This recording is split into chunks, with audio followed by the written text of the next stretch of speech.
Ahí está. Sí, Ah, señor. Uy, qué ya bárbaro. me estaba asustando. Ya me estaba asustando. Maldita tecnología. Hola. No, bien, pero pudimos, pero pudimos. Sí, sí, pudimos. Gracias, ¿eh? Bueno, Muchas gracias. bueno, Bueno, muy eh, bien. Pablo, bienvenido bienvenido a este ciclo que se llama Ronda de Mate. Muy bien ahí, acatando con su mate en la mano. Nada, increíble que contaba recién que nunca me imaginé que te iba a hacer una entrevista. Pero nada, totalmente agradecido por este momento. No te introduje todavía, estaba más preocupado porque puedas ingresar, pero Yo bueno, también. Pablo es ingeniero agrónomo, es cofundador junto a la familia Fenton de Hoy 21, es educador en manejo holístico y hace muchos años que viene esparciendo ahí la semilla del manejo holístico en Sudamérica. Así que bueno, gracias por estar. Acá hay una tradición que no sé si vos sabés, pero a los invitados se los recibe con un recitado. Muy bien. Bueno, Eh, escucho. ¿Quién hace el recitado? ¿Quién te habla? Ah, bueno. ¿No suena? Bueno, estamos ahí con un problema técnico en YouTube todavía que no sale el sonido, pero vamos a ver si se puede resolver en este minuto y así escuchan todos. La idea de esto empezó porque pasar un poco de vergüenza siempre hace que la charla después sea mejor, ¿no? Sí. Entonces era la finalidad. Eh, pero bueno, ya fue quedando, ¿viste? Y ahora la gente lo pide, no, mentira. Bueno. No.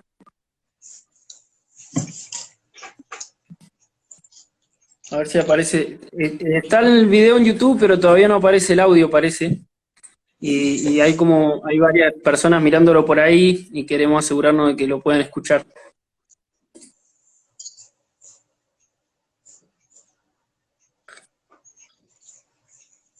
Así que si hay gente que esté también en YouTube y nos pueden avisar si escuchan o no, igualmente lo estamos viendo acá, ¿no? Bueno, vamos a arrancar con el recitado total, ¿no? Capaz que no quieren escuchar esa parte, ¿no? Bueno, voy. Eh, Dice así. El niño va viajando distraído, mirando por la ventana. ¿Qué tanto mira toda la mañana? ¿Estará esperando ver un puma, un guanaco, una punta de lanza? O quizás se peleó en el colegio y anda planeando la venganza. Pero mirá vos, che, qué mal gasto. Todo el viaje mirando el pasto. Y evidentemente sí, era un apasionado. Tuvo que irse lejos a encontrar un camino ya marcado.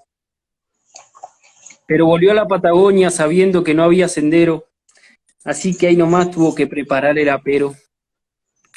Y arrancó su aventura de salvar al pastizal. Pero ¿qué vamos a conservar con tanto animal?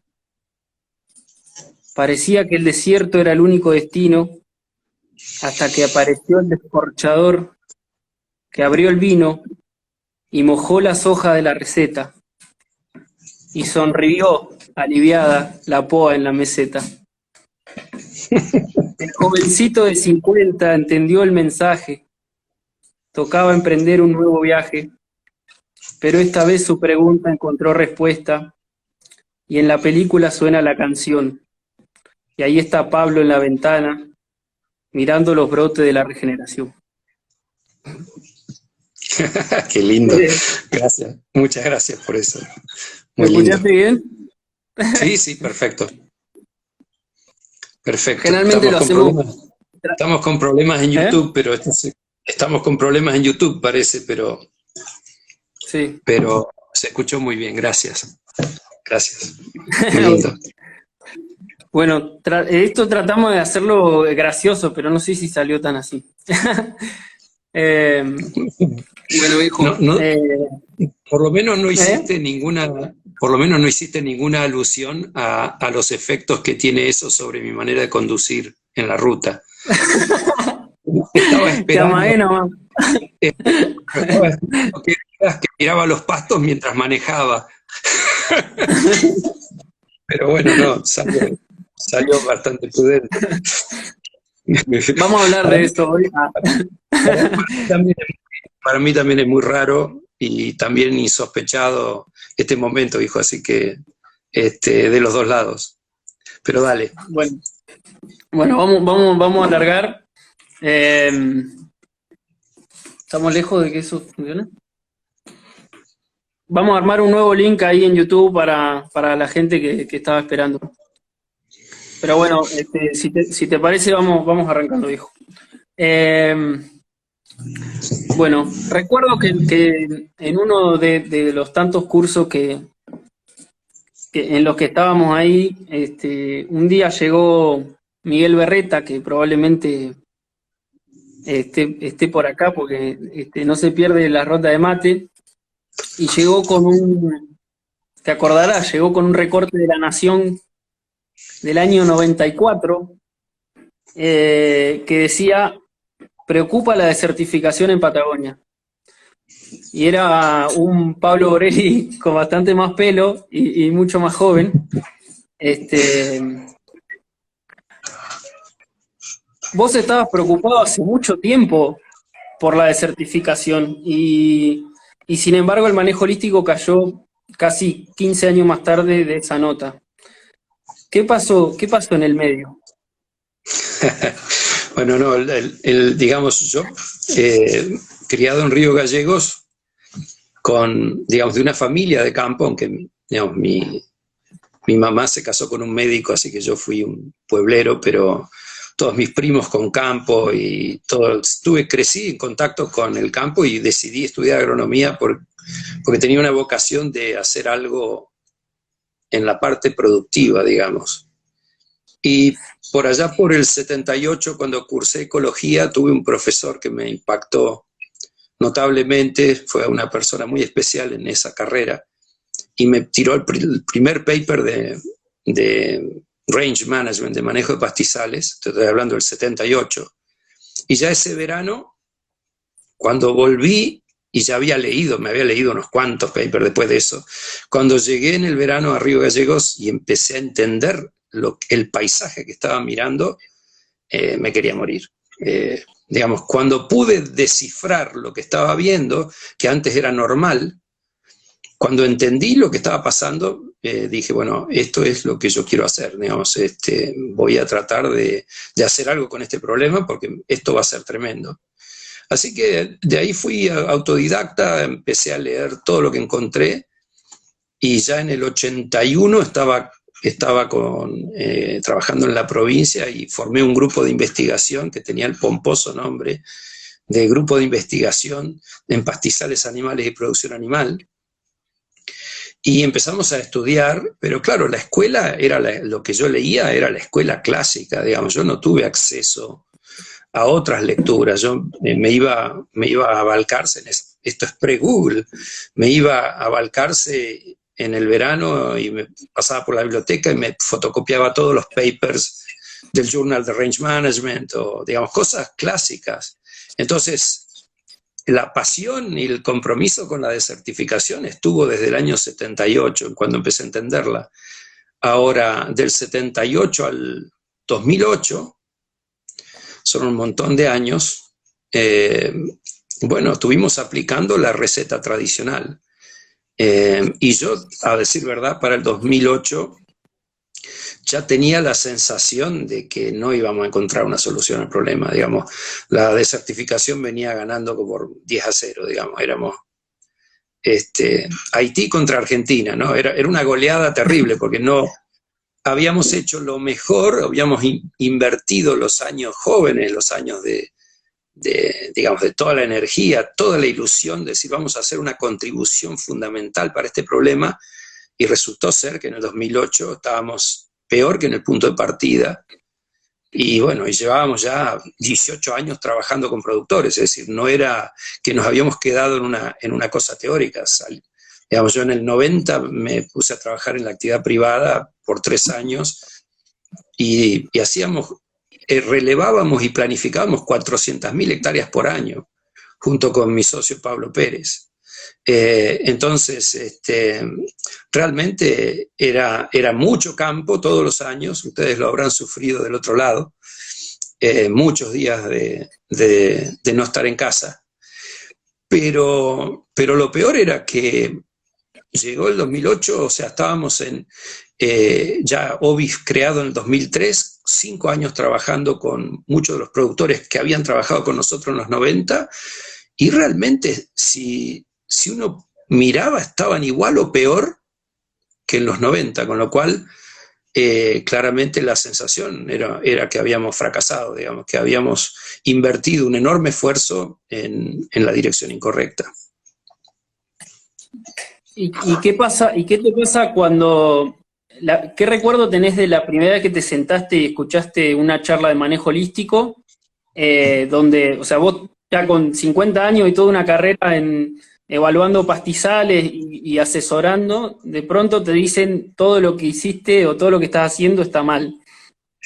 Ese momento no me lo voy a olvidar más en mi vida, porque yo no había leído el libro. La verdad es que no había tenido acceso al libro. Yo vivía en Río Gallegos, estaba, digamos, bastante aislado y no, tal vez no tuve la curiosidad. No, el momento no me lo olvido nunca más. Eso fue un taller que organizamos desde Ovis 21, un taller de 2 días en la estancia Cañón de las Vacas, en Santa Cruz, y vino como instructor Jim Howell, que fue nuestro primer contacto con el manejo holístico, y la verdad es que me voló la cabeza. Es decir, lo que me pasó fue que me di cuenta de todo lo que habíamos hecho mal muy rápidamente, pero lo bueno es que no me hizo mal. Es decir, realmente fue como decir, no la tenemos tan perdida todavía. Así que en 2007 eso para mí fue el gran cambio de toda mi carrera. Y fueron, bueno, un taller de 2 días, como los que damos nosotros hoy, en donde Jim, realmente con la forma en que lo presentó, que era mi primer contacto, fue choqueante, digamos, ¿no? Puso todo el mundo patas para arriba. Sí. O sea, ese debe ser un primer momento bisagra, ¿no? Y me imagino que hay un segundo momento que es cuando ves el primer resultado en el campo. ¿Cuál fue ese momento?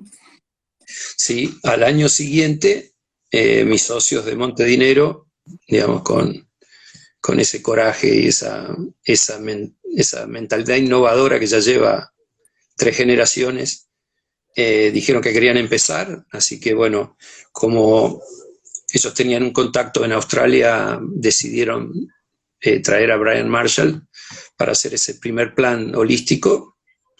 Yo me acuerdo que era un poco, la situación era un poco graciosa, porque me preguntaron si podían empezar, como si yo tuviera que autorizar o como si yo me fuera a enojar. Fueron tan respetuosos que pensaron que yo, como había sido el mariscal de la derrota, entre comillas, iba a tener algún problema. Así que, bueno, fue todo bueno. Brian Marshall es un crack, es una persona, bellísima persona, y aparte muy buen instructor. Vino a trabajar con nosotros, hicimos el plan abierto de Montedinero en agosto, y nosotros siempre hacíamos el chequeo de pastizales de Montedinero en la primera quincena de diciembre. Así que, digamos, obviamente que habiendo planificado el campo el 2008, estuve en diciembre de 2008 viendo el campo después de su primer manejo, pastoreo planificado. Y la sensación fue maravillosa. También es un momento inolvidable para mí, porque Montedinero había sido uno de los primeros campos que yo había hecho con el método anterior, con el ajuste de cargas y el pastoreo continuo. O sea, yo conocía ese campo desde 1990. Y bueno, primera vez que lo vi de esa manera, lo vi totalmente cambiado en una sola temporada. Aumentamos 40% la producción de raciones en una sola temporada y fue fascinante, digamos, esa sensación no me la puedo olvidar más, y es como un combustible. Uno sabe que cuando alguien empieza a hacer manejo holístico va a ver eso, en algún momento lo va a ver. Y esa sensación, cuando uno ama la tierra, de verla recuperarse, de ver que flamea, de ver que las cosas semillan, que vienen nuevas plantas, que se cubre el suelo, esa sensación es una retribución que no tiene precio, digamos. Es una sensación maravillosa. Qué lindo. O sea, fue un momento de eureka, ¿no? O sea, decís, Sí, eureka, lo descubrí, lo tengo. Te das sí, vuelta y tenés que decirle, hace 12 años en la Patagonia, sí, eh, che, es por acá, todo lo que dije, no, olvídense de todo lo que dije. ¿Cómo fue ese sí. momento? Bueno, en realidad, sí, encima teníamos un libro publicado sobre manejo, o sea que habíamos tratado el libro se sigue usando de texto en la universidad, o sea, estaba jugadísimo, pero no, eso no la verdad es que no me pesó para nada. No sé, no tengo problema en aceptar que nos equivocamos. Me parece que el resultado es lo que más importa, y la oportunidad de decir, bueno, después, digamos, cuando pasó esto no pudimos parar más. O sea, ahí fue una carrera de cada vez más. Tuvimos la suerte de que nuestros socios de Chile, José Manuel Gortázar, consiguió unos fondos del gobierno chileno para hacer un proyecto de manejo holístico de 2 años, en donde contrataron a Brian Marshall y me contrataron a mí como un experto local. Entonces tuve la oportunidad de acompañar a Brian durante 2 años, yendo a 6 campos chilenos, y le agregamos como 6 campos de Ovis. Así que hacíamos unas maratones de planificación durante esos años, 2009, 2010, que para mí fue una escuela tremenda. Y bueno, y eso fue generando la exponencial que termina hoy, ¿no? Que está, digamos, hoy ya acelerándose, pero esa fue la etapa de crecimiento lento de la curva sigmoidea, pero fue muy importante como aprendizaje, ¿no? Así que sí, digamos, fue muy importante ese proyecto en Chile, porque nos permitió financiar el viaje de Brian, que no fuera todo costo de monte de dinero, y ya que venía Brian, se sumaron rápidamente varios campos en Argentina, con lo cual armamos un grupo de campos en donde, como nosotros ya teníamos el hábito de medir los resultados, fue muy rápido detectar las respuestas. Es decir, si nosotros hubiéramos manejado con el masomenómetro, con la impresión, no hubiéramos podido decir con cierta seguridad, no, esto está cambiando, esto va bien. Con lo cual, podríamos decir que la primera parte de la carrera no se perdió del todo, porque la parte de evaluación de pastizales, todo el expertise que se desarrolló en evaluar pastizales, es parte de los activos que hoy tenemos, y eso no se perdió nada, se sigue haciendo, y gracias a que teníamos esa capacidad, hemos podido medir el resultado, cosa que en otros lugares, por ahí lo único que hay es un par de fotos. Nosotros tenemos datos duros y estamos en proceso de publicar un paper con estos datos. Este es un paper que espero que este año esté disponible, y va a ser un paper muy importante porque hay evidencia concluyente y con una cantidad de datos muy, muy importante. Está bueno, está bueno. Ya vamos a ir a meternos en un poco más en detalle con lo que fue Gracia ahora de OB, pero me gustaría que sigamos medio en esta cronología y pensar en ese momento cuando recién arrancaban, y esto era, o sea, si ahora es novedoso, imagínate hace 12 años, ¿qué valor le das a ese grupo de productores que te dijo, Pablo, sí, vamos? No, esa gente, vamos a estar todos nosotros como comunidad de regenerativa, como sociedad, vamos a estar en deuda eternamente con esa gente. Porque no era fácil en ese momento tirarse a la pileta. Montevinero no hizo una pruebita, empezó con una pruebita durante 6 meses y dijo, no, vamos con todo el campo. Y a la pileta, y los chilenos también. Y bueno, yo creo que esa gente, incluso tuvimos problemas al principio, en esa etapa cometimos algunos errores, no había ningún manual para saber cómo hacer manejo holístico en la Patagonia. O sea, no había nadie que lo sepa. Cuáles eran los periodos de recuperación que había que tener, cuántos animales se podían juntar en un solo lote, cuál es el tamaño o el área que se puede recorrer. Bueno, nosotros cometimos algunos errores muy importantes al comienzo que nos costaron muchísima reputación. O sea, vos viste que las buenas noticias van a la velocidad del sonido y las malas noticias van a la velocidad de la luz. Entonces, lo que nos salió mal se enteró todo el mundo. Todos los éxitos que teníamos, que eran, ponele, la proporción era 8-10, nadie hablaba de eso. Así que tuvimos realmente un tiempo de aprendizaje que fue posible, porque hubo gente que arriesgó su patrimonio, su negocio, para que nosotros pudiéramos aprender. Y bueno, hoy una persona que comienza tiene la ventaja de que esos errores son parte de nuestros activos, de lo que tenemos para ofrecer, digamos, las macanas ya las hicimos. Así que sí, a ellos le debemos todo esto que estamos viviendo hoy. Sí, hay una distancia entre la sensación esa primera de, listo, lo podemos resolver, a la diaria, ¿no? A que no te llueva, al tamaño de los piños. Pero, sin embargo, o sea, claramente se han cometido 1.000.000 de errores y también se lo conoce al manejo holístico por eso, pero sin embargo, vos sostenés que el manejo holístico no puede fallar.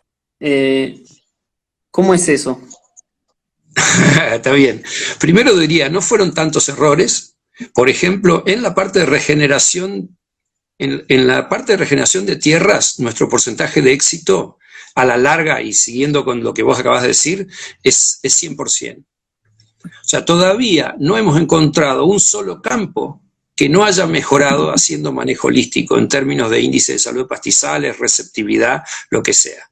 En eso, digamos, es tremendo. Digamos, algunos campos nos costaron un poco más, pero a la larga cambiaron. Los problemas los tuvimos en performance animal, básicamente el estado de los animales, índices productivos, que en algunas majadas, solamente en el 12-15% de los casos, tuvimos caídas fuertes, drásticas de la producción, que bueno, en algunos casos generaron mortandades, generaron pérdidas grandes, y que fue realmente un shock para todos, porque bueno, resulta que parecía que era una contradicción. Si querías mejorar el pastizal, tenías que bancarte que los animales estén flacos y no den corderos, que era una transacción dura de vender, ¿no? Es decir, todo el mundo quiere ver su pastizal flameando, pero nadie quiere ver a sus ovejas flacas. Así que estábamos en un lío, gracias a que era una red y que teníamos 25 campos haciendo manejo holístico, pudimos, haciendo lo que se llama benchmarking, comparación entre predios,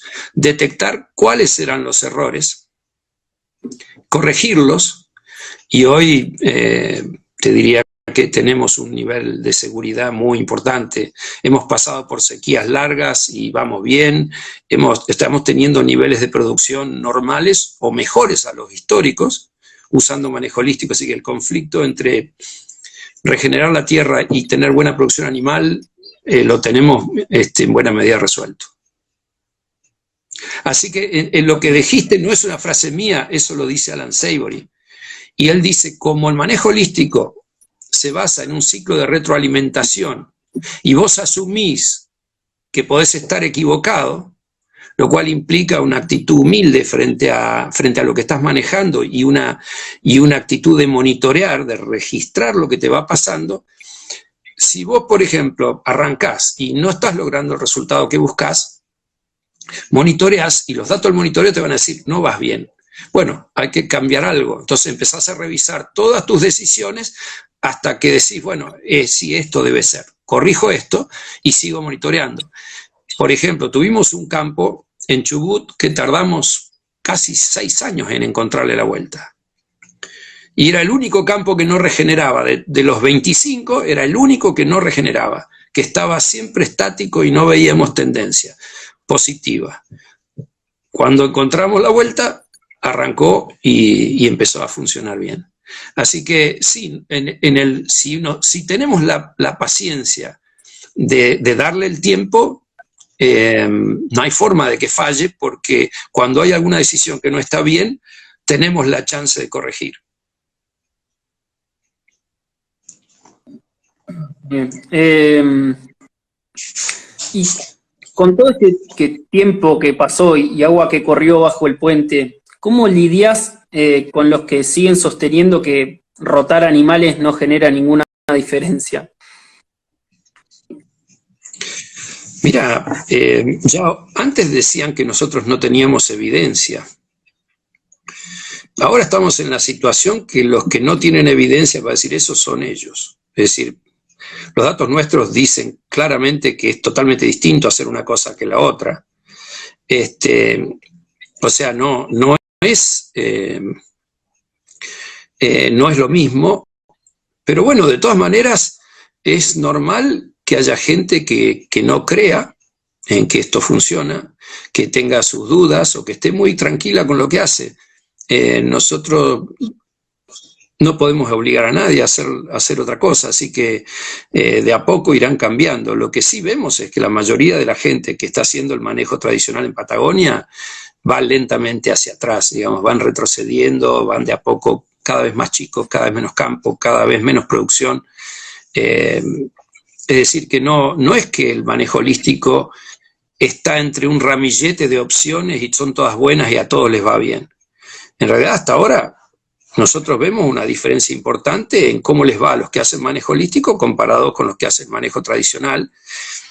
Y bueno, la resistencia es natural, pero también es un lucro cesante. Es decir, están perdiendo dinero, están perdiendo tiempo, están perdiendo vida. No sé, nosotros no hemos sido buenos para poder comunicarnos con los productores, digamos, con los tomadores de decisiones de Patagonia. En realidad, nos ha costado mucho y sigue siendo un punto débil nuestro llegarles, comunicarnos, que confíen en nosotros. No sé cómo se hace. Le va a quedar a ustedes. ¿Qué pensás que iba a hacer una, pero cambio porque me diste un buen pie? Mi recuerdo de Ovis históricamente siempre era querer convencer a gente que no quiere ser convencida. O sea, como pasó mucho eso y parecía que era como remar en dulce de leche, y de pronto cambió algo. Algo cambió. No sé si coincidís en esto, pero ¿qué sentís que fue lo que cambió? ¿Y qué le recomendás a alguien que hoy está en ese lugar de querer convencer a sus vecinos quizá o a los productores que tiene alrededor y no le dan bola? Bueno, yo creo que la clave para Ovis 21 fue claramente la incorporación de otra generación. En el caso de ustedes dos, digamos, vos y tu hermano, que tenían otras capacidades diferentes a las nuestras. Digamos, mi socio Ricardo Fenton es fundamentalmente un administrador y un ganadero, y yo soy un ingeniero agrónomo. Todos somos bastante cuadrados para expresar, y a veces somos muy técnicos y a veces podemos ser muy chocantes. Y yo creo que la incorporación de la generación de ustedes con otros códigos, con otras herramientas, por ejemplo, las redes sociales, yo todavía no las uso, no me atraen, no me siento muy activo en eso, Y bueno, y esto, digamos, para mí fue importantísimo cambiar las estrategias de comunicación, y creo que también fue dejar de matarse por cambiar la Patagonia y empezar a pensar más globalmente, digamos, el hecho de haber pasado a ser parte de la red del Sabor y empezar a pensar los pastizales globalmente, empezar a trabajar en Buenos Aires, en el norte del país, y yo creo que todavía sigue siendo bastante marcada la diferencia de los productores pampeanos y del norte con los patagónicos, ¿no? Es decir, vemos mucho más, también hay muchos más, pero vemos mucho más entusiasmo, una actitud más, más empresarial, si se quiere, más de aprendizaje, que también puede ser que tenga que ver con que el productor de Buenos Aires está mucho más influenciado por la agricultura, por actividades más dinámicas. La ganadería patagónica es realmente de ciclo lento, ¿no? Entonces, nos salvó la vida el hecho de empezar a mirar de más lejos y de no rompernos la cabeza queriendo cambiar gente que no desea cambiar. Pero fundamentalmente yo lo atribuyo a un cambio en la estrategia de comunicación, a haber desarrollado capacidades de comunicación mucho más efectivas, mucho más frescas, no tan ingeniero, no tan técnicas, y bueno, acá estamos, mirá lo que estamos haciendo hoy. Bueno, y la recomendación para el productor o para la persona que está en esa situación. Mirá, yo creo que como es no es posible cambiar a alguien que no quiere cambiar. Es decir, para mí lo mejor que puede hacer alguien que está hoy empezando a trabajar con manejo holístico, en lugar de convencer al vecino, para mí es tratar de hacer lo mejor que pueda en su lugar o en donde esté trabajando. Si soy un técnico y tengo 4 campos, esos 4 campos tienen que andar de lujo. Y bueno, y de ahí en más vemos cómo avanzar, pero no tiene mucho sentido entrar en ese tipo de discusiones. Acá yo estaba viendo una pregunta, no sé si vos vas a manejar preguntas o... Sí, la hacemos ahí en el segundo bloque, sí. Bueno, nombrabas recién que hubo un cambio drástico cuando salieron de Patagonia y empezaron a abrir, o empezamos a abrir a otros ambientes. ¿Cuál fue esa primera experiencia y si te resultó difícil adaptar los principios a otro ambiente? La primera experiencia fuera de Patagonia fue primero la Beltrana, ahí en Babio, donde hicimos el primer curso también, y fue en Rincón de Corrientes. Fueron los 2 primeros campos que hicimos fuera de Patagonia. Rincón de Corrientes, una empresa muy grande, un campo enorme en Corrientes. Y la verdad que,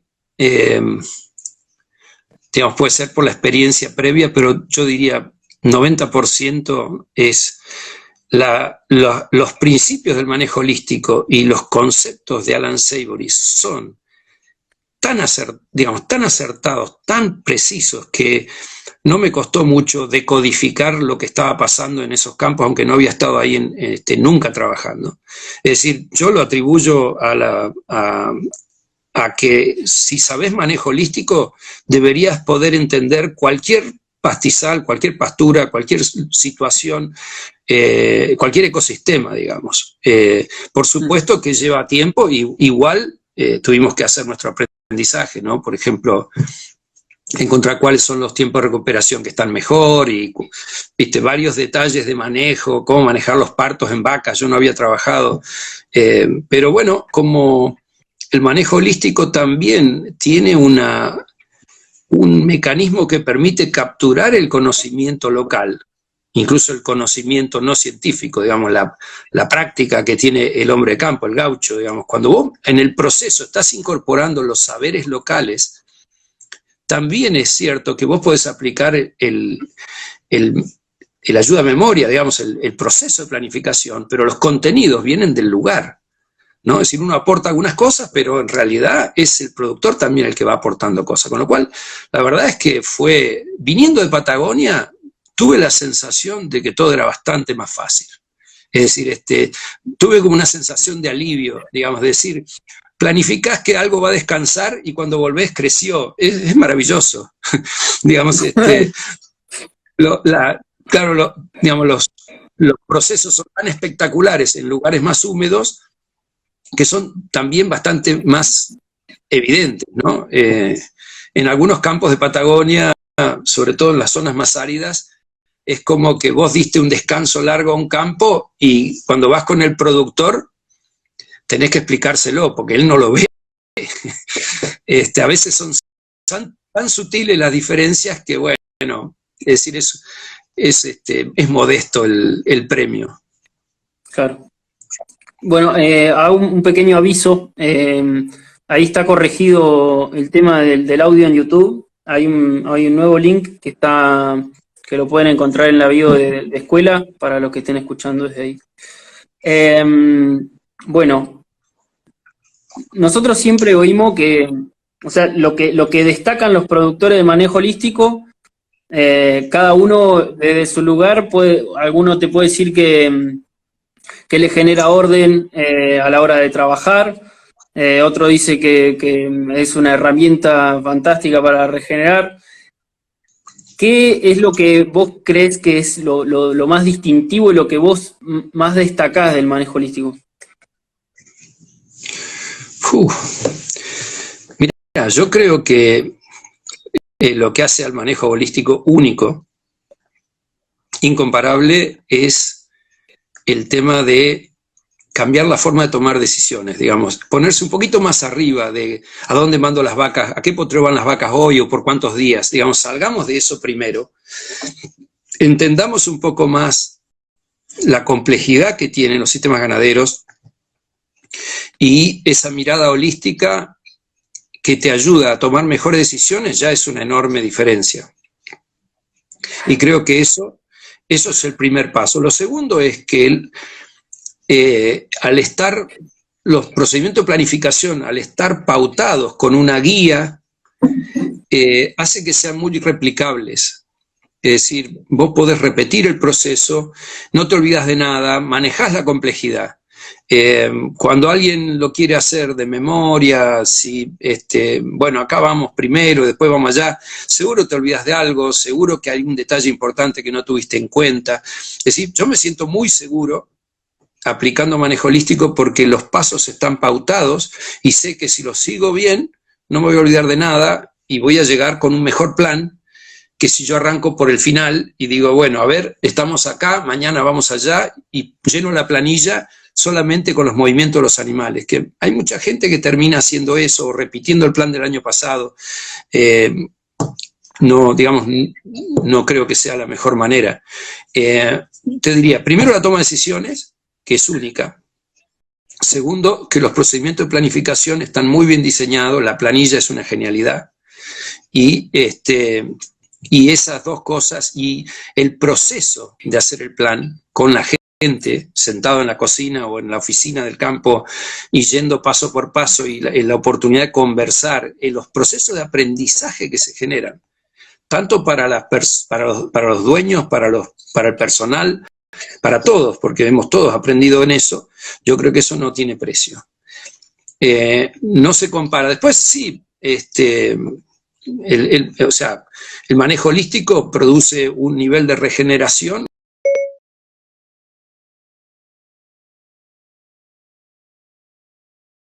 con un bajo nivel de insumos, también es maravilloso, pero yo me quedaría con esas que te mencioné. Está bueno, y cuando mencionan la forma que cambia la forma de tomar decisiones, ¿qué pensás que viene primero? ¿El cambio de mentalidad o el cambio de manejo? No, para mí vos podés cambiar el manejo sin cambiar de mentalidad, pero ¿cuál es el problema? Que por ahí te vas a equivocar en algún otro lado y al final no vas a lograr lo que querías.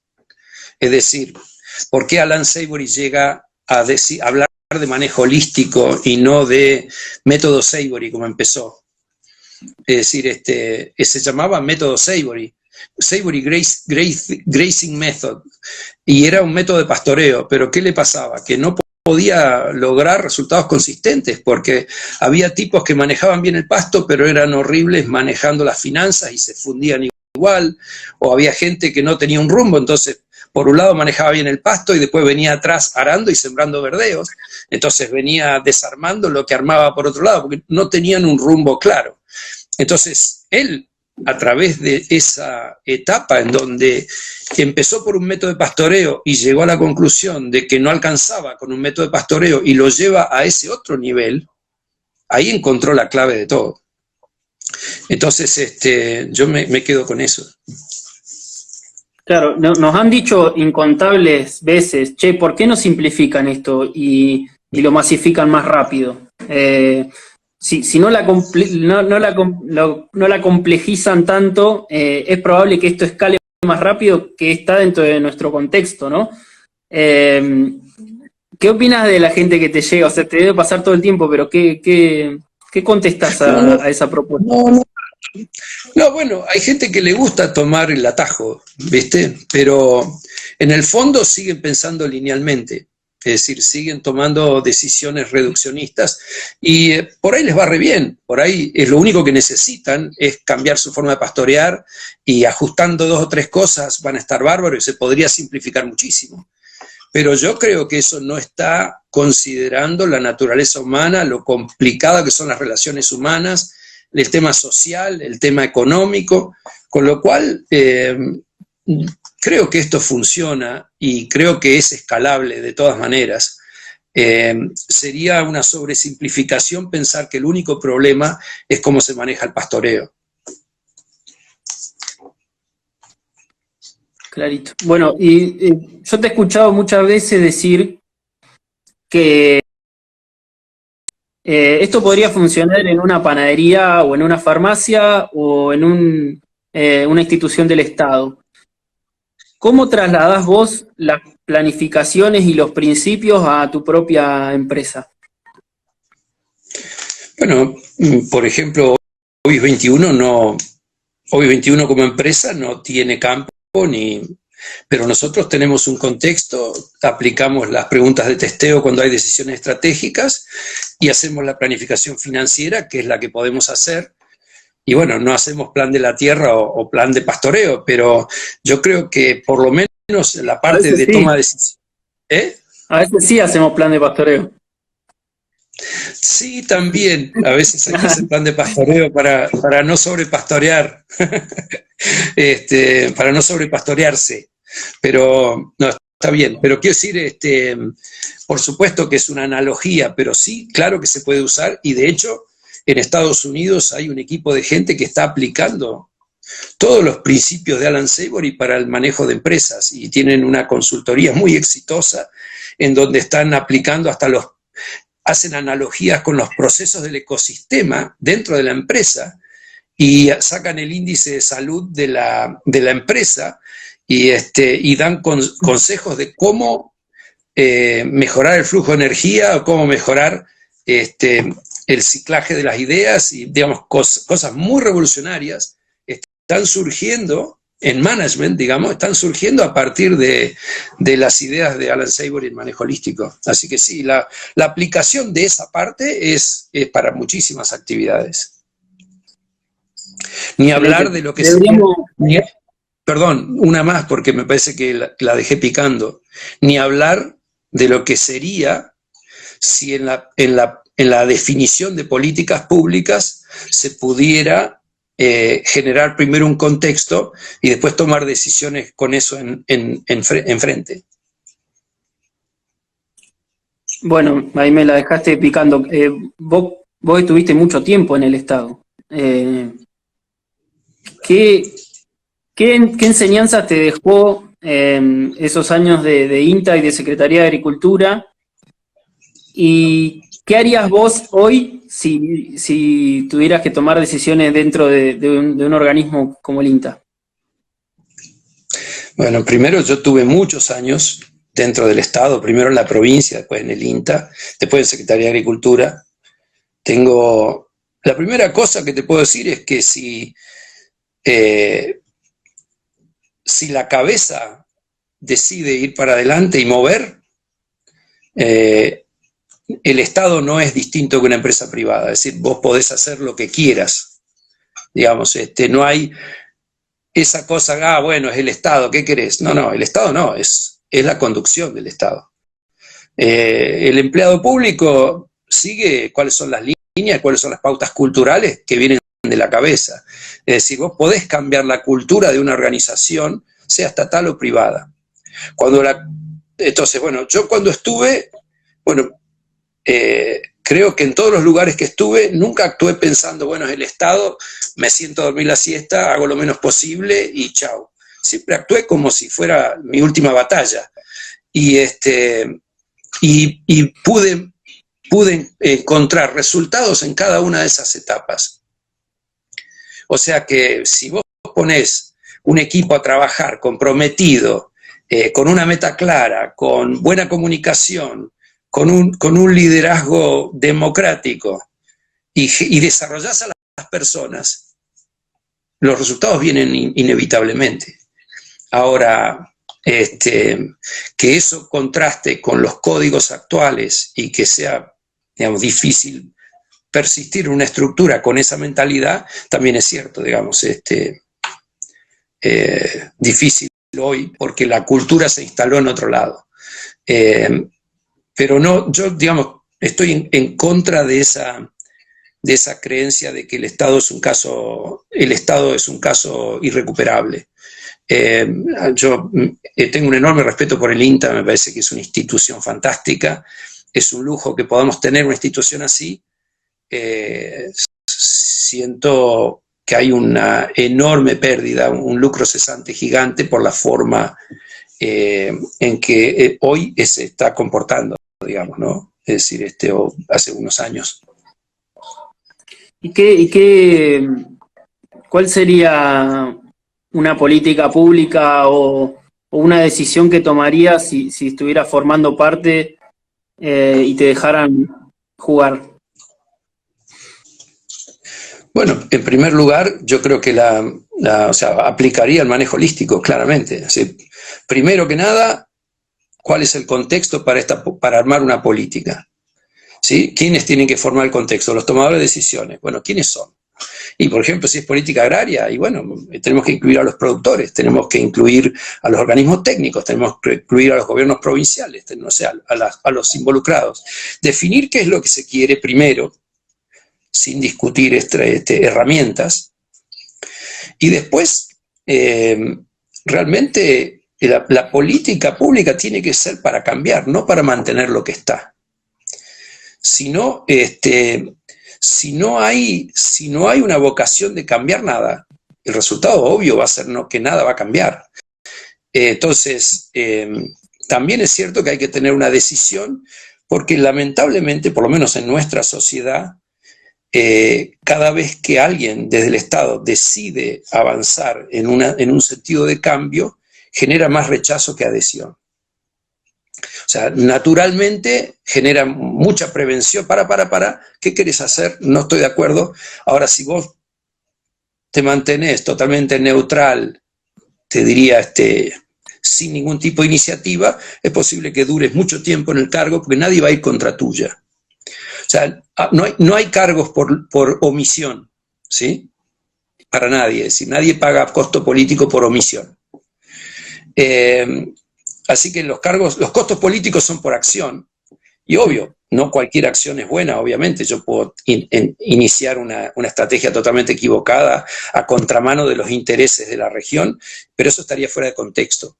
Si hay un contexto y están involucrados y hay una cultura democrática en donde se promueve la participación y hay una cultura de que el desarrollo lo generan las personas, y la política se centra en las personas, ¿sí? Yo creo que pueden pasar cosas maravillosas, que no lo hemos visto todavía, ni siquiera las imaginamos. Pero necesita que el foco esté puesto, y que la política tiene que ser holística, tiene que tener en cuenta lo social, lo económico y lo ambiental al mismo tiempo. Y la otra cosa muy importante, tiene que haber, igual que en el manejo de un campo, tiene que haber monitoreo y tiene que estar la capacidad para cambiar la política si no funciona. Es decir, si yo estoy aplicando una política que dice que va a mejorar al sector ovino y ya llevo 5 años y el sector ovino sigue decayendo, probablemente para que haya efectividad yo tengo que revisar qué estoy haciendo mal. Revisar las decisiones para atrás y decir, bueno, esto pasa por esto. Entonces, la otra cosa es, la política tiene que ir a la causa de los problemas, no a los síntomas. Entonces, si yo detecto que estoy gastando una fortuna en tratar los síntomas de un problema, la clave está en usar mejor los recursos, ir a las causas de los problemas, y es mucho más probable que con la misma plata yo tenga un impacto mucho mayor.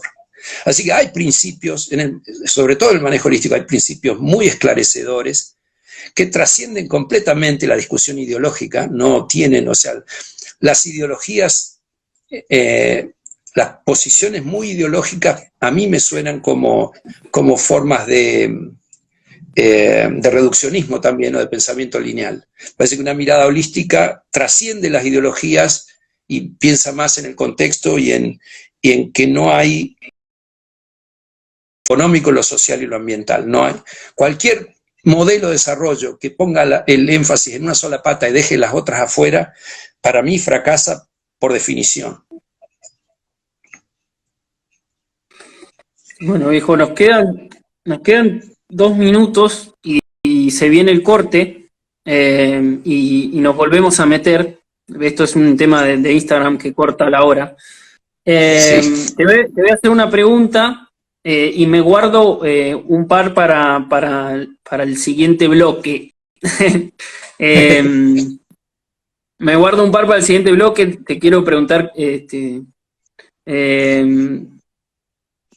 la analogía entre el COVID y el cambio climático que hiciste hace poco, que me gusta mucho, y preguntarte cómo es trabajar con Alan Savory, pero esas las dejamos para el segundo bloque, y como para finalizar quería preguntar regenerativa. ¿Y cómo fue? ¿Por qué? Mirá, yo no sé exactamente.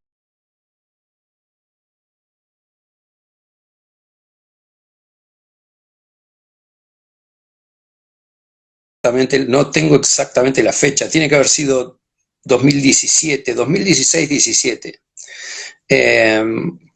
Y lo que pasa es que era natural, digamos, en realidad. Por ejemplo, empezamos a tener mucho contacto con gente que hace PRB, gente que hace otras actividades para regenerar tierras, y nos parecía que acotar lo que nosotros promovemos solamente al manejo holístico era un poco achicarse o poner paredes tabiques que no son buenos, ¿no? Sigo pensando lo mismo.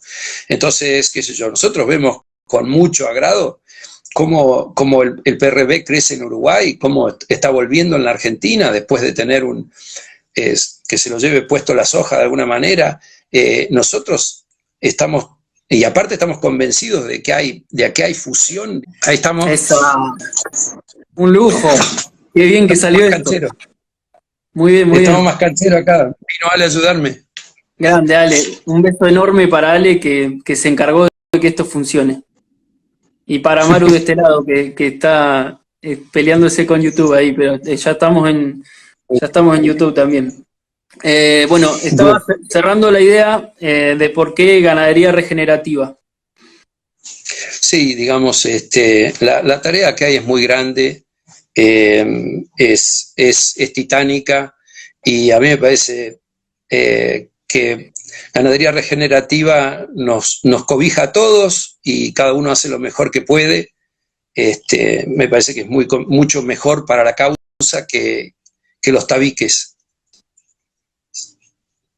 ¿Y cómo hacemos para que no entre a ser la regeneración o la ganadería regenerativa una palabra más de todas las palabras bonitas que surgieron en este tiempo.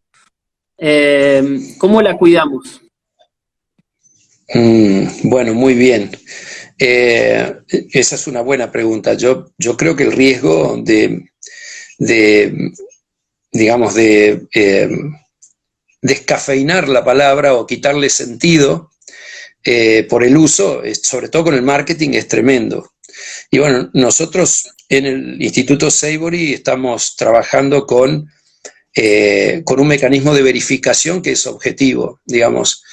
Solamente sos regenerativo si tu campo se está regenerando, punto. O sea, que hagas esta práctica, que hagas manejo holístico, que hagas PRB o que hagas cualquier otra cosa, si los resultados de tu campo no te dan que estás regenerando, entonces, digamos, una métrica objetiva que permita determinar si estás regenerando o no, termina con todas las escuelas y con todos los maestritos y qué sé yo. Miramos qué pasa con estos. Hay 5 atributos que te definen una regeneración de tierras. Podríamos encontrar 20, pero con 5 alcanza, digamos. Y esos 5 son básicamente aumentar la cobertura de suelo, si es que no está cubierto, y si no, mantenerla todo el tiempo. Lo segundo es aumentar la infiltración, la tasa de infiltración de agua, es decir, ciclo del agua efectivo, sano, el agua se queda donde cae. Lo tercero es aumentar la biodiversidad, y ahí estamos hablando en sentido amplio, fauna de los insectos, biodiversidad animal. Promover la biodiversidad deliberadamente en lugar de simplificar paisajes. Lo cuarto es aumentar la productividad primaria, que equivale a aumentar la fotosíntesis, a aumentar la captura de energía solar y el secuestro de carbono. Y el quinto es el carbono en suelo. Podríamos usar algún indicador de biología de suelos, pero bueno, el más simple y el que vamos a poder encontrar en todos lados es la cantidad de carbono que tiene el suelo.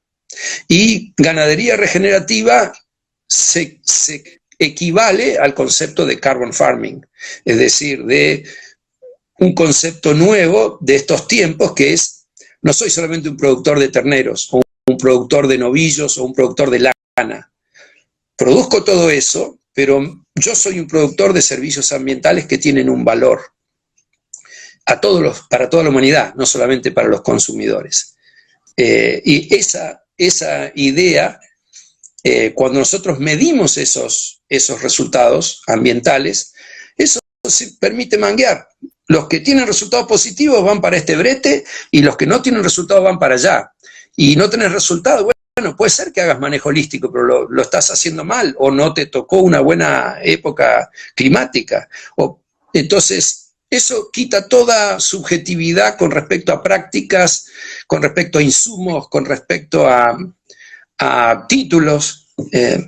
Somos todos iguales ahí. Está clarísimo. ¿Y cómo nació esa necesidad de medir? Mira, nosotros veníamos midiendo, como dije, o sea, lo primero que hice como investigador en la década del 80 fue desarrollar un método de medir.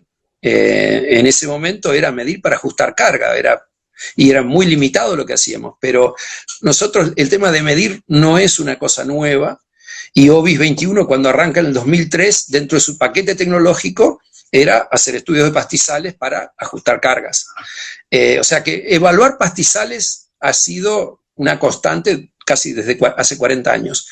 Ahora, en el 2011 empezamos un proyecto con la marca Patagonia y con The Nature Conservancy, y ellos querían contar nuestra historia en su marketing, en sus productos. Entonces ahí surgió el Standard Grass, que fue un desarrollo en donde prácticamente lo que hicimos fue estandarizar o crear un protocolo a partir de la tecnología que habíamos creado en el INTA o que estaba proponiendo el INTA, con algunos elementos que aportó ETNC en la parte de fauna.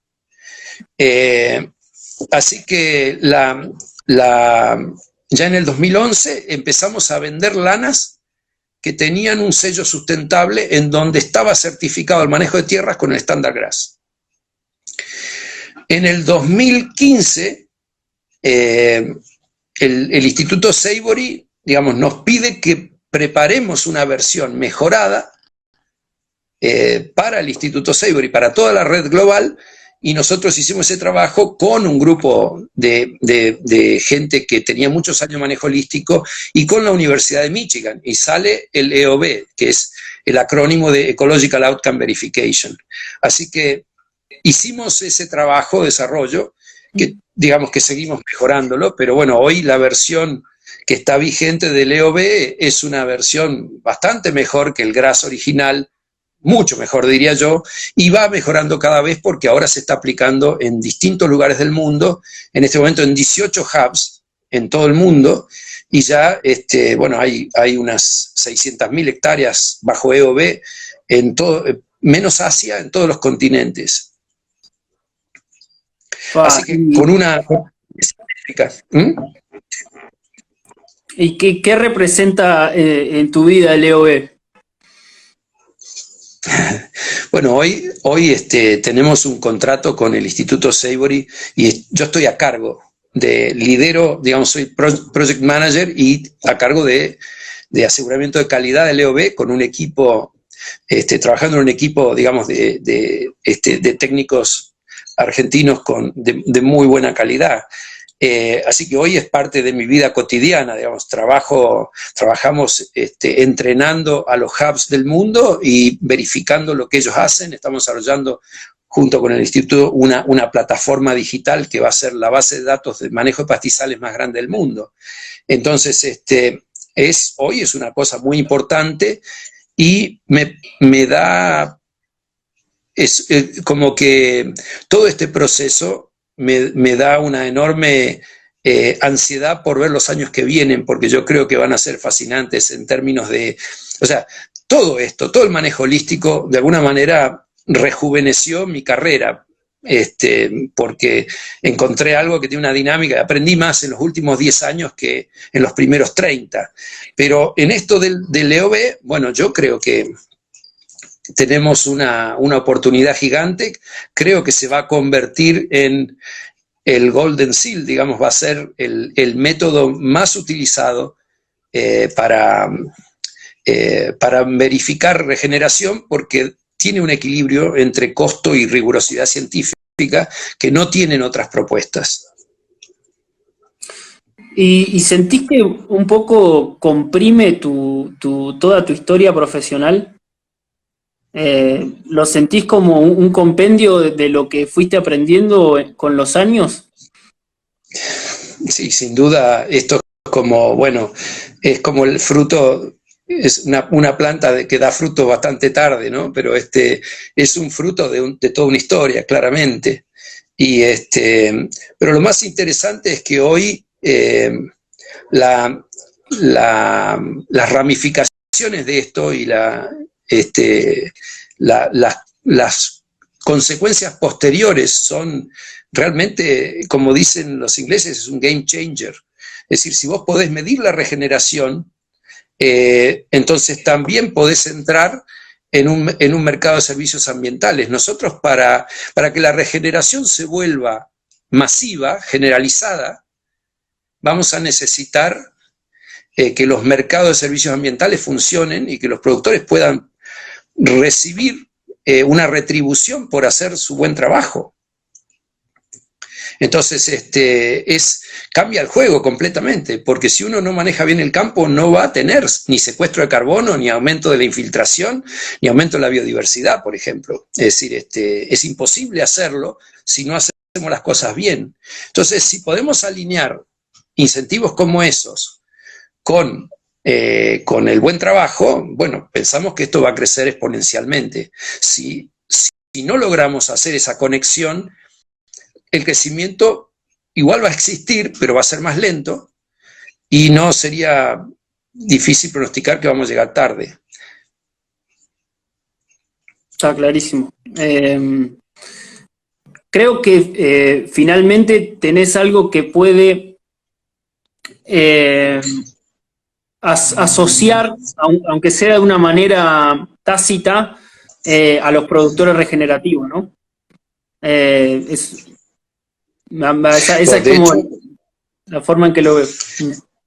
Sí, de hecho, bueno, los hubs los hubs en cada país. En caso nuestro tenemos un doble rol, somos el hub para Argentina y a su vez somos el aseguramiento de calidad del EOB en todo el mundo, pero para cualquier lugar del mundo, el hub es el lugar donde se agrega la producción regenerativa, que se mide con EOB. Y el Savory Institute tiene un programa que se llama Land to Market, que justamente trata de conectar a las marcas con los productores regenerativos a través del EOB. O sea que esto es un programa, digamos, global, muy importante, que lanzó el Instituto Savory hace algunos años, y que EOB en realidad provee la métrica para ese programa. Lo que tenemos que lograr nosotros es que los consumidores encuentren productos regenerativos en las góndolas, y que esa regeneración no sea producto del marketing, sino de algo que se verificó.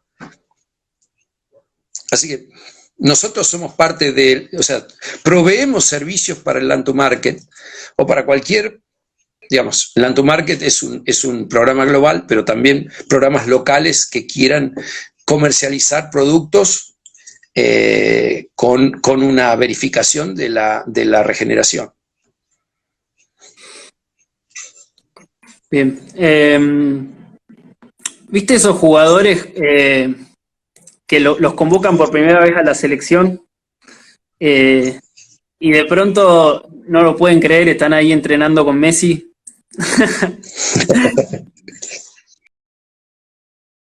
Después de tantos años de estudiarlo y de esparcir sus ideas. Bueno, es más o menos lo que vos dijiste, ¿no? Es decir, tuve la suerte de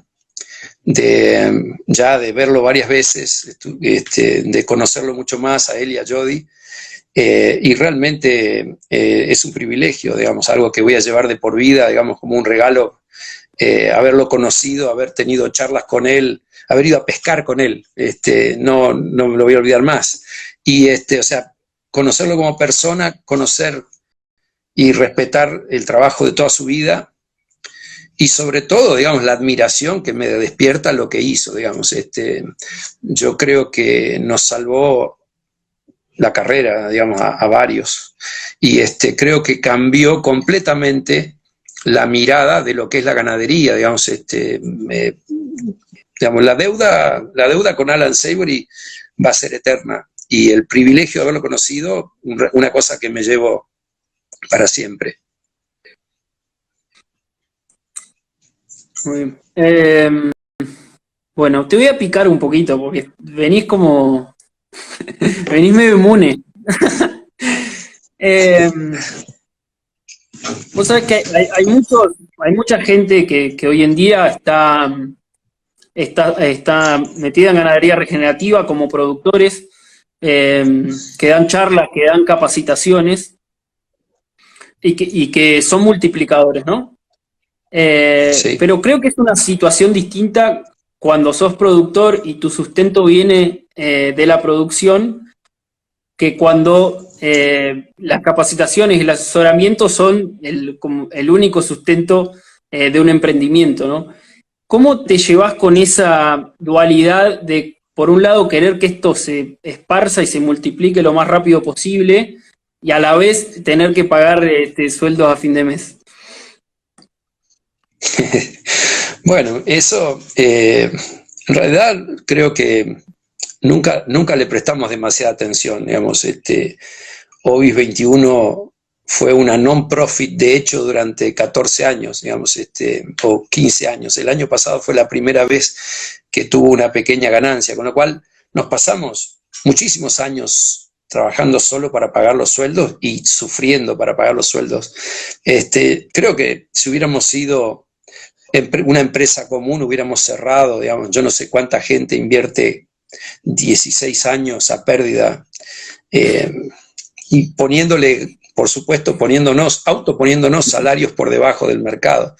Creo que no, digamos, somos una demostración de que existen otro tipo de empresas. Creo que calificamos como empresa B porque, bueno, nosotros no mirábamos solamente el balance para evaluar lo que estábamos haciendo.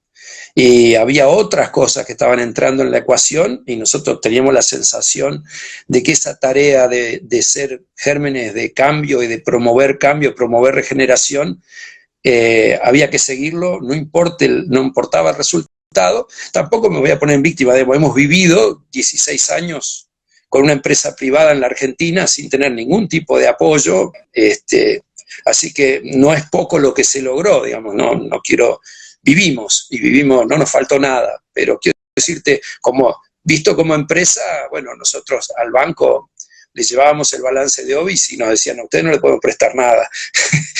Digamos que eran balances vergonzosos, pero bueno, estamos un poco mejor gracias al crecimiento que ha habido en el volumen y en las actividades, lo cual es sano porque nos ha permitido empezar a tener equipos y empezar a formar gente y a tener, digamos, hoy tenemos un equipo de gente joven que tiene muchísimo potencial y que se está formando porque Ovis tiene cierto aire y tiene el volumen de trabajo como para poder ir contratando y formando gente. Durante muchos años no podíamos hacer eso, así que éramos muy poquitos y digamos, era muy artesanal todo, ¿no? Sí, sí, damos fe, damos fe. ¿Te imaginás cómo sería hoy contar con la información que vos hoy contás y estar recién salido de la facultad? ¿Qué pensás que vos harías y qué harías? ¿Y qué le recomendarías o qué le dirías a un agrónomo recién recibido en el 2020? Y bueno, para mí estas cosas son muy difíciles de transferir sin ir al campo, digamos, sin vivirlas. Yo les diría, este es el momento de ir a la cancha, comerse la cancha, hay que entrenar, hay que ir al campo, hay que hacerlo. Y yo creo que, o sea, la situación objetivamente es notablemente superior a la que nosotros teníamos cuando empezamos. Con todo eso en la mano, bueno, uno esperaría que toda la energía que gastamos yendo en la dirección incorrecta o estando a veces estancados, toda esa energía juvenil, digamos, la ponemos en aprender, en ser aprendices, en aprender, en ir al campo, en equivocarse igual y en buscar mejores ideas. Y Alan Savory dice exactamente lo mismo, a mí me daría pena encontrarme con alguien a los 20 años haciendo exactamente lo mismo que hacemos hoy nosotros. Es decir, me parece que no hay que creérsela en ningún momento, hay que pensar que todavía tenemos mucho para aprender, que esto está recién empezando, y por eso es que hay que ir al campo y hay que medir. Y eso es multiplicado por miles lo que va a producir un salto cualitativo gigante en la disciplina de manejo de pastizales y pasturas. O sea, cada uno de nosotros es como socio de una cooperativa, una comunidad de aprendizaje, cada uno de nosotros aporta una experiencia con sus productores y lo que se puede, cuando se mira toda esa nube de información y todas esas experiencias juntas, aparecen o esperamos que aparezcan cosas que van a ser muy importantes para mejorar esta actividad en el futuro. Clarísimo. Bueno, creo que viene muy a colación la pregunta. Me quedan dos preguntas y vamos con las preguntas que se hicieron en el chat, así que gracias a la gente por la paciencia. La otra vez hicimos el taller el Regenera Virtual y abriste haciendo un paralelismo entre el COVID y el cambio climático. ¿Cómo es esa reflexión y qué analogía haces entre uno y otro? Bueno, yo creo que la pandemia o la crisis del COVID a nosotros nos deja algunas enseñanzas bastante importantes que uno las mira y diría, bueno, 5 meses atrás, esto, si alguien lo decía, lo íbamos a tratar de ciencia ficción, de gente que no está en la realidad, o sea, jamás creímos que se podía parar el mundo. Es decir, que se podía obligar a que los aviones no vuelen, a que la gente no salga a la calle, pero a todo el mundo. Y eso, el mensaje es cuando llegamos a cierto nivel de crisis en donde ya lo que está en juego es la sobrevivencia, de repente los gobiernos toman decisiones que no responden a los intereses. O sea, yo no creo que las petroleras estén muy felices con la caída estrepitosa de las ventas y que las automotrices estén, o sea, hay un montón de intereses o de sectores que normalmente han pesado en las decisiones y en este caso se dejaron de lado. Y se tomaron decisiones que en tiempos normales hubiéramos considerado totalmente disparatadas, pero bueno, las crisis de este tipo tienen cierta analogía con los tiempos de guerra. Y en los tiempos de guerra los países es como que concentran todas sus energías, sus talentos, sus esfuerzos a resolver la guerra. Bueno, en realidad yo creo que la crisis del coronavirus es un ensayo general de lo que va a ser la crisis del cambio climático. Es decir, cuando estos, continuando las tendencias que hay hoy, continuando las tendencias, dentro de 15 años, 12, 15 años, vamos a estar entre 1,5 grados y 2 grados arriba de la temperatura creo que la que se toma como referencia es en 1990, una cosa así. Vamos a estar en un nivel de calentamiento global y las consecuencias de ese calentamiento van a ser tan catastróficas que no se va a poder procrastinar más el tema del cambio climático. O sea, no vas a poder tener un presidente que diga que no existe, por ejemplo. Porque fíjate, otra enseñanza del coronavirus es que los que dijeron no pasa nada son los que más muertos tienen. Es decir, los que dijeron no pasa nada, ¿cómo vamos a parar el país? Están enterrando gente en fosas. O sea que las consecuencias de decir no pasa nada en el COVID son grandes, con el cambio climático son mucho peores todavía. Así que no me resulta difícil imaginar un escenario con 2 grados más, en donde ponele prácticamente todo el Ártico se derrite en verano, el mar sube entre 50 centímetros y 2 metros, ese escenario lo tenemos en 12 años. Recuerden la inundación de Venecia, hay 200 ciudades en el mundo por debajo de los 10 metros sobre el nivel del mar, con lo cual muchas de esas van a tener serios problemas. O sea, son más de 10 millones de personas viviendo a menos de 10 metros sobre el nivel del mar. Vamos a tener un colapso, o sea, un aumento del riesgo agrícola, una caída de los recursos, aparte de una crisis con la provisión de agua, lo cual va a hacer que haya millones de refugiados ambientales, como se dice, o expulsados, gente huyendo de sus países porque no tienen para comer ni para beber. Ese escenario, a diferencia del coronavirus, que no era predecible, porque nadie sabía cuándo iba a venir la pandemia, sí. O sea, nosotros venimos aumentando 2 partes y media por millón en los dióxidos de carbono por año, y sabemos que cuando lleguemos a 4,50 aumenta 2 grados. Con lo cual, estamos hoy en 4,15, son 35 dividido 2, da 17, y dividido 2,5 te da 13. O sea que estamos a 13 años. No es algo que va a pasarle a nuestros nietos. A los nietos le va a pasar, pero a nosotros le va a pasar. Entonces, vamos a vivir una crisis ambiental que va a ser mucho más grave que la del COVID, porque a diferencia del COVID, acá va a estar influenciada toda la especie humana y todas las otras especies. Y va a afectar nuestro sistema de provisión de agua y alimentos. Y bueno, va a ser tremendo. Entonces, las medidas que se van a tomar en ese escenario van a ser desesperadas. Así como hoy es desesperado, si quédense todos en la casa, no salgan a ningún lado.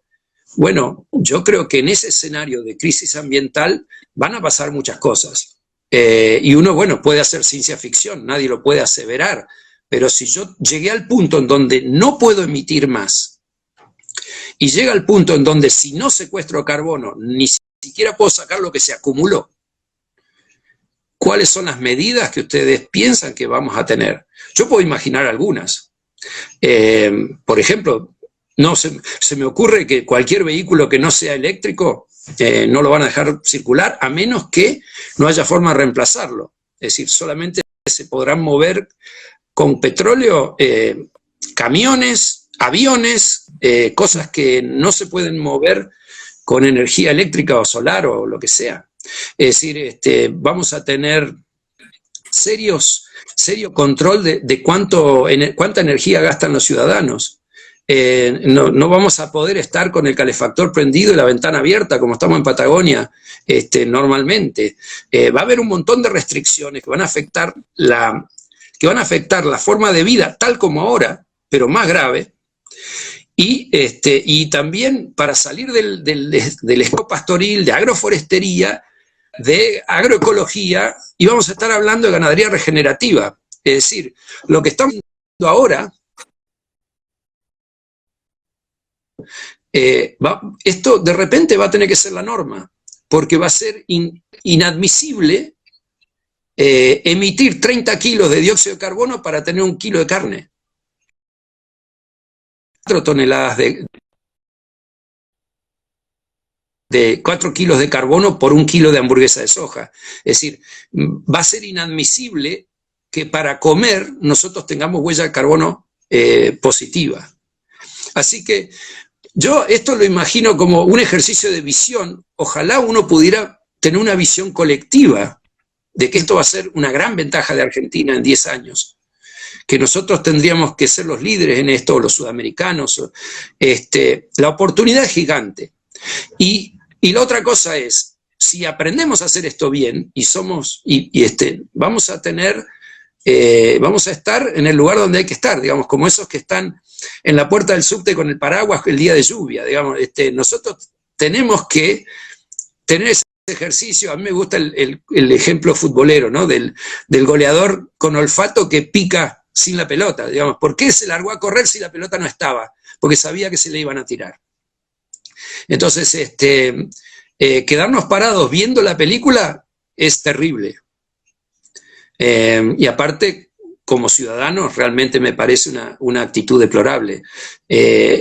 Nosotros tenemos una tarea para hacer y nosotros creemos que cada uno individualmente no pesa, pero si uno se mira como una red, como un movimiento, el Savory, por ejemplo, tiene una red global, estamos en todo el mundo, y el movimiento de regeneración es más amplio que el Savory. O sea, hay un montón de gente que sabe cosas, que las está haciendo, pero bueno,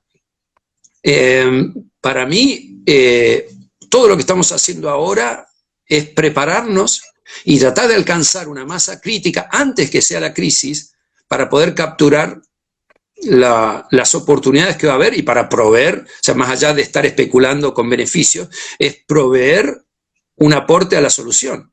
¿Somos parte de la solución o parte del problema? Eso depende de cómo elijamos movernos. Piel de pollo. Bueno, sí, estamos para eso. ¿Y qué es lo mejor que crees que podemos hacer? ¿Qué modelo o qué forma tiene que tomar Orbis para cumplir el mejor rol posible en estos próximos años?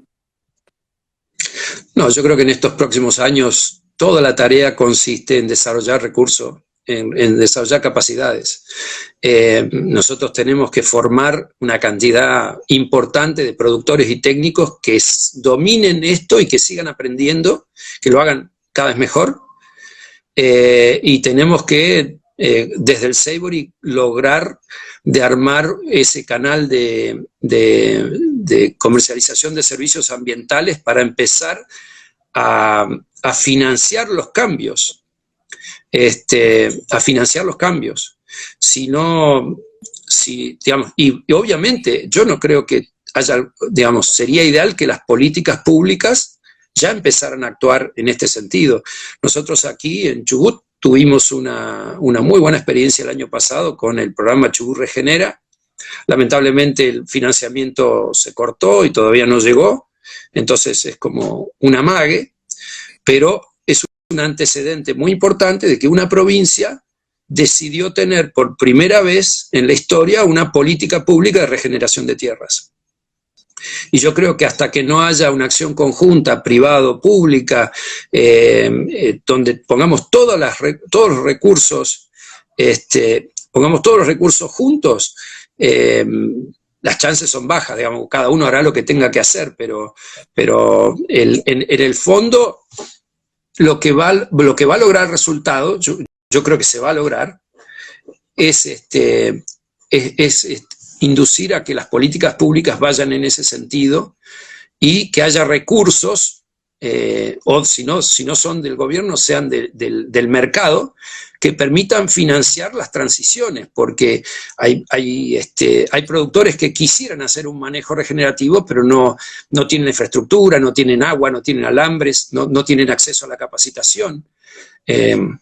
Acá estoy leyendo que no cobremos los cursos. Bueno, si hay el curso en la política pública, en la política del Chubut Regenera, entrenamos 25 técnicos en donde el curso era gratis para esos técnicos. Lo que nosotros no podemos vivir sin tener recursos, digamos. Eso sería imposible en estas condiciones en que estamos. Sí, pero creo que hay dos buenas ideas para las cuales esto puede ser mucho más accesible y podemos acelerar la transición, como decís vos. Digamos, una es la política pública y otra es que realmente esos servicios ambientales, esa regeneración se ponga en valor y que nos permita financiar a los productores para que lo empiecen a hacer justamente. Y eso debería ser pagado, que puedan compensar su huella. Bueno, con esto terminé mis preguntas. Me guardo una, que es la que hacemos siempre de cierre, y vamos con las preguntas de la gente. Vamos a tratar de ser breves con las explicaciones, porque acá ya veo que hay algunas que ameritan un tiempo, pero tratemos de hacerlo medio ping-pong. Cortito, claro. Dale. ¿Podrías ahondar en el ejemplo del campo que tardaron 6 años en encontrarle la vuelta? Sí, empezamos a hacer el manejo holístico y arrancamos con un tiempo de recuperación de 70 días en primavera y 140 en el verano-otoño, y teníamos la carga era bastante más alta que la receptividad del campo. Empezamos a hacer manejo holístico igual porque en otros lugares habíamos empezado con un 30% de recarga y al año ya estábamos bien, o sea que no hacía falta desprenderse de animales. Así que dimos, creo que 2 años con 70-140 y el campo no respondía. Entonces, en un momento se probó de ir más rápido, fíjate el desconcierto que teníamos, así que pasamos, en vez de 70-140, pasamos a 60-120, entonces nos fue peor. Me parece que, digamos, cuando fuimos a mirar el resultado, estábamos peor y habíamos puesto unas jaulas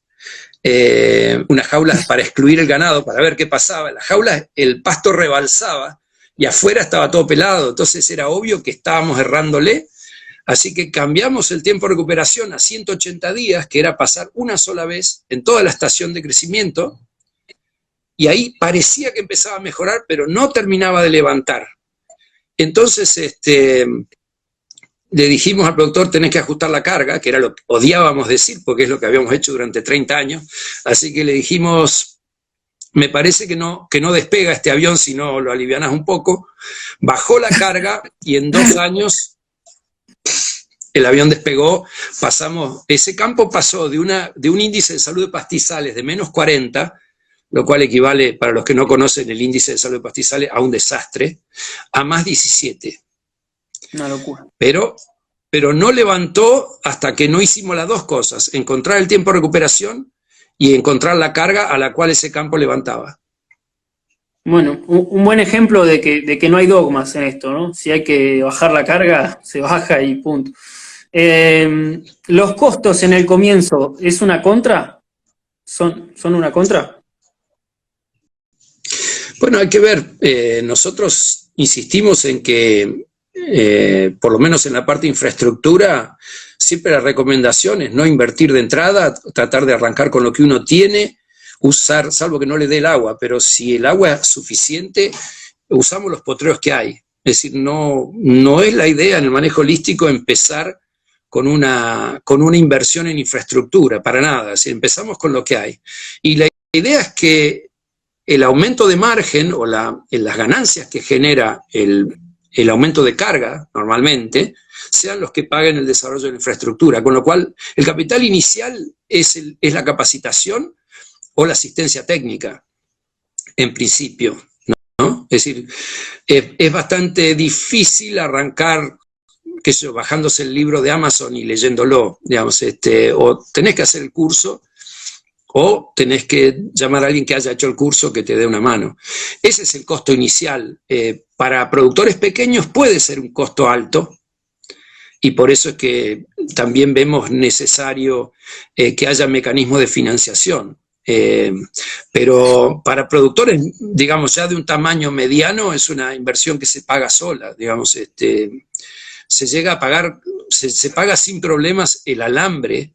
Imagínate, el asesoramiento técnico es ínfimo en términos del aumento de producción, el aumento de facturación y en muchos casos la reducción de costos que va a tener el productor cuando empiece a tomar decisiones de otra manera. Bien. Bueno, hay uno que pregunta en qué se basa el manejo holístico. Lo vamos a invitar a ver alguna charla, pero bueno, no sé qué puedes decir de eso rápidamente. El manejo holístico es un enfoque para tomar decisiones, es una forma de mirar. Comienza definiendo un contexto para tomar decisiones, con lo cual lo que definimos es qué es lo que queremos hacer, qué es lo que vale la pena para nosotros, lo que nos levanta de la cama a las mañanas, y después de eso tiene 3 procedimientos de planificación. Uno que es la planificación del pastoreo, que es básicamente cómo organizar el pastoreo para poder optimizar el uso de los animales para regenerar la tierra y para poder generar más pasto y poder aumentar la rentabilidad del negocio o bajarle los costos.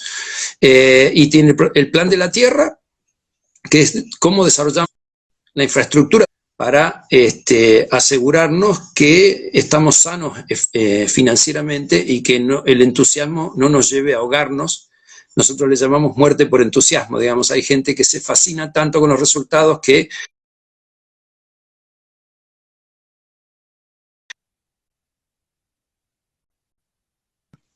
de angustia que no era necesaria, se podía prever con un plan financiero.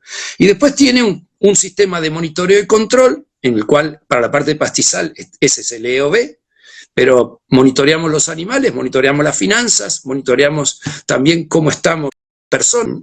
Es casi una filosofía, una forma de ver que nos hace actuar de otra manera y tomar decisiones de otra manera. Bien ese resumen.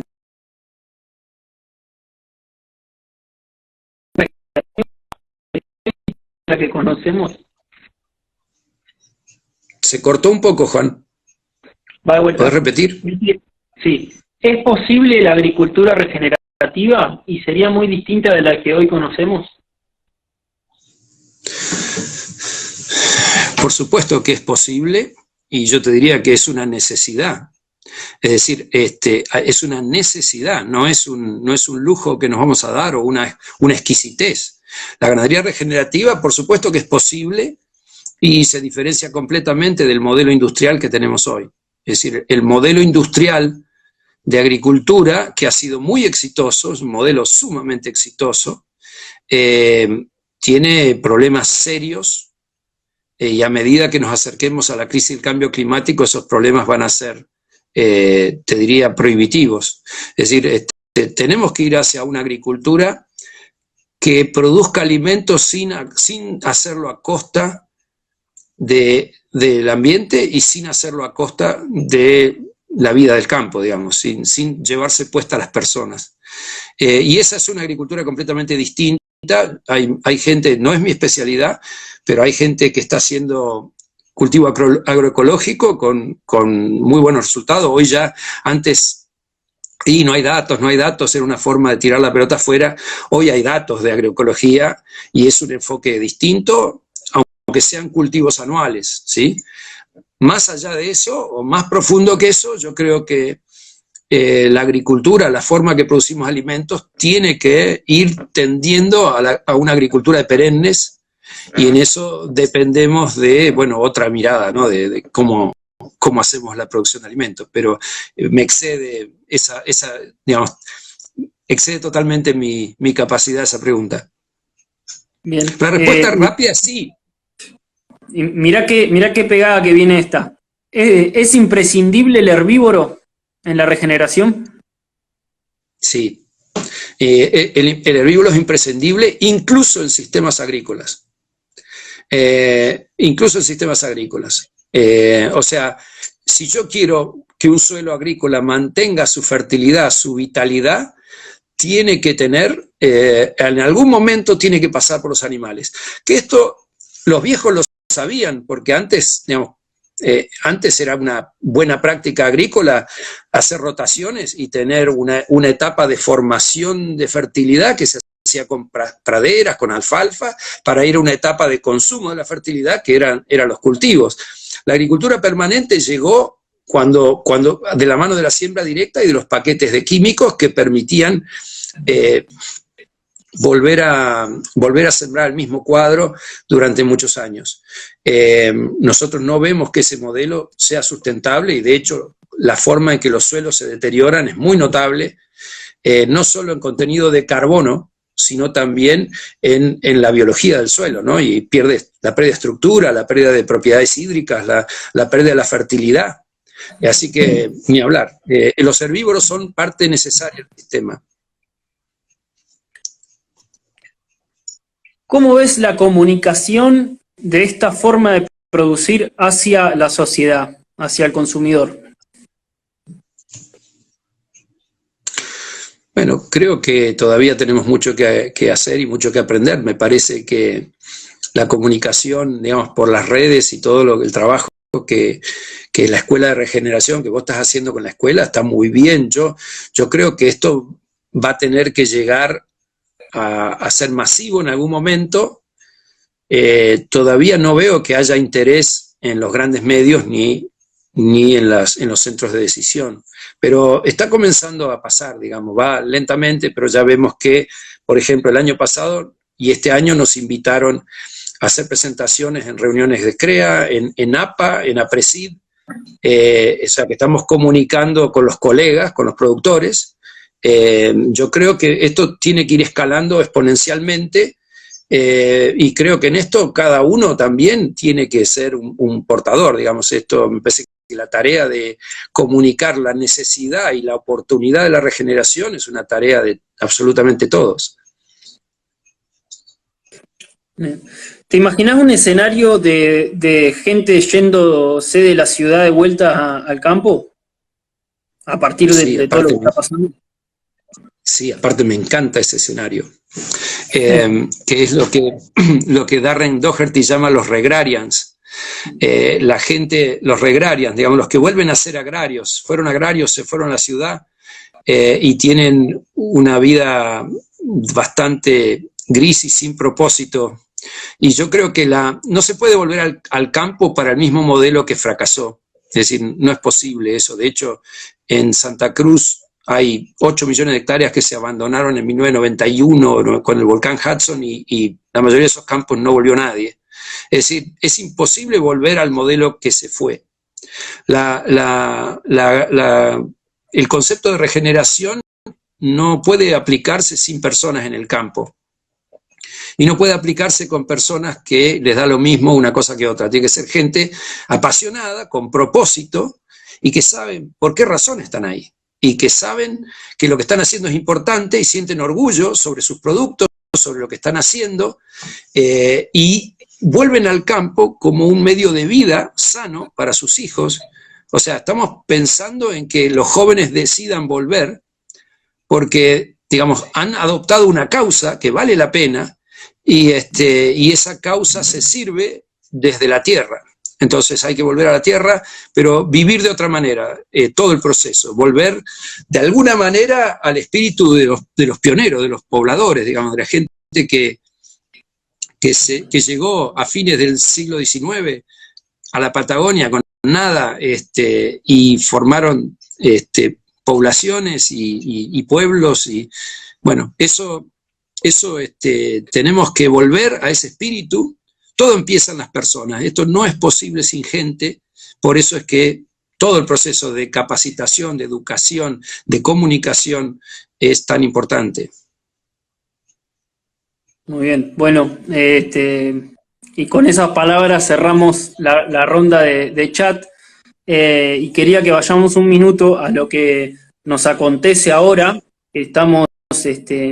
Vamos a arrancar la semana que viene con una especialización online en manejo holístico, es la primera vez que lo hacemos. Es totalmente coyuntural, pero creo que nos puede dejar buenas enseñanzas, ¿no? Mirá, esto, digamos, fue forzado por una situación que es ajena a nosotros, pero yo al principio reconozco que no le tenía un poco de aversión a la idea debe ser por la edad que tengo, le tenía un poco de aversión a la idea de hacer educación online, pero realmente creo que es una enorme oportunidad de llegar a mucho más gente, de gente que por ahí hoy no pueden salir de su casa, pueden hacer el curso, y bueno, le vamos a poner todo lo que tengamos para que salga lo mejor posible. Hay un equipo importante para trabajar este curso, digamos, nos animamos a alargarlo porque hay un equipo atrás y porque es el momento en que hay que hacerlo, y bueno, vamos para adelante, el martes empezamos. El martes empezamos, así que una nueva aventura. Y bueno, y después también tenemos un curso de introducción que en breve vamos a sacar, y a propósito de los estudiantes que andan dando vueltas y quieren saber un poco más de esto, vamos a tratar de que sea lo más accesible posible. Y eso, no sé, también saldrá en breve. Y tiene mucha participación tuya también. Se van a aburrir. No, vamos a tratar de que no. Bueno, viejo, ahora vamos a hacer el cierre tradicional de estas charlas de mate. Sí. Esto de Escuela de Regeneración, vos lo sabés bien, todo este proyecto tiene que ver con vos y con la posibilidad que me has dado y que nos has dado de que esto crezca y nazca, y bueno, primero agradecerte muchísimo eso, y siempre es un deleite escucharte, a pesar de que he escuchado muchas veces las mismas cosas, nunca me canso, yo en la facultad vivía dormido, y me aburría tremendamente, pero estoy hace 4 años yendo a la misma especialización, viendo los mismos teóricos, y siempre me causan el mismo nivel de atención y de admiración profunda. Así que bueno, gracias por todos estos años de aprendizaje. Bueno, y a propósito de eso, quería preguntarte, ¿qué crees que es lo más valioso que has aprendido en todos estos años desde el cambio de paradigma? Amigo, me tenías una importante para lo último. Bueno, creo que el aprendizaje más grande es que el futuro es mucho más abierto. Creo que el aprendizaje más grande es que ninguno de nosotros es más que un aprendiz, todos estamos aprendiendo, pero el enfoque de ganadería regenerativa y particularmente del manejo holístico es como que ese enfoque de pensamiento, que es un pensamiento de abundancia, de generar la prosperidad del futuro, no estar defendiéndonos del presente, sino pensar en el futuro de una manera proactiva y generar ese futuro que queremos. Eso es apasionante. y es un aprendizaje. Yo creo que ya lo que cambió, el aprendizaje más grande fue que eso no es una tarea de ninguna persona en particular, sino que es el tema de generar una comunidad y de compartir información y compartir aprendizajes y hombro con hombro y error por error y acierto por acierto, y el proceso humano es el que más vale, digamos. Creo que tenemos que poner el foco ahí, y bueno, y me parece que podemos ser optimistas con respecto al futuro. En mi caso particularmente, el hecho de poder trabajar con mis 2 hijos, ahora 3, es un placer que no, es un premio que no me esperaba, no tenía mucha expectativa, y aparte viendo, incluyendo a ustedes, pero también viendo toda la cantidad de gente que se está enganchando con tanta energía a este proceso, tengo que ser muy optimista, y creo que lo que estamos haciendo no va a poder revertir. Digamos, estamos generando algo que va a tomar su propio peso, y después ya ni siquiera va a depender de nosotros su progreso. Me parece que no es que me ponga mesiánico, pero sí me parece que objetivamente podemos ser optimistas, y podemos pensar que la generación que viene va a acertar mucho más que la nuestra. Bueno, me gustaría que cierre ahí la charla, creo que lo dijiste todo, pero bueno, nos queda una, y es un poco referencia a lo que decías de mirar para adelante, mirar para el futuro, y la pregunta, sí, se nos está acabando el tiempo, vamos hacia las 2 horas, viejo, se nos fueron como nada. La pregunta sería, ¿dónde te gustaría ahondar en los próximos años, hacer doble clic? ¿Qué es lo que te gustaría aprender en los próximos años que decís, che, esto me intriga, me da curiosidad, me fascina? A mí yo creo que la nueva frontera de las ciencias agrarias está en la biología del suelo. Si tuviera tiempo me pondría a investigar y a aprender eso. Yo, digamos, leí todo lo que encontré en los últimos 5 o 6 años, pero no soy un experto en ese tema. Me hubiera encantado, y capaz que todavía tengo tiempo a hacer eso, que van a generar la agronomía y la producción agropecuaria de las próximas décadas. Así que ahí es donde para mí ese es el doble clic. Biología del suelo. Buenísimo, viejo. Bueno, muchas gracias a toda la gente que se quedó hasta ahora. Es un montón una entrevista de 2 horas, pero bueno, la verdad que ha sido para mí fantástica, viejo. Esto es histórico para mí. Y te mando un abrazo muy grande a la distancia. Y bueno, hablaremos mañana, como todos los días.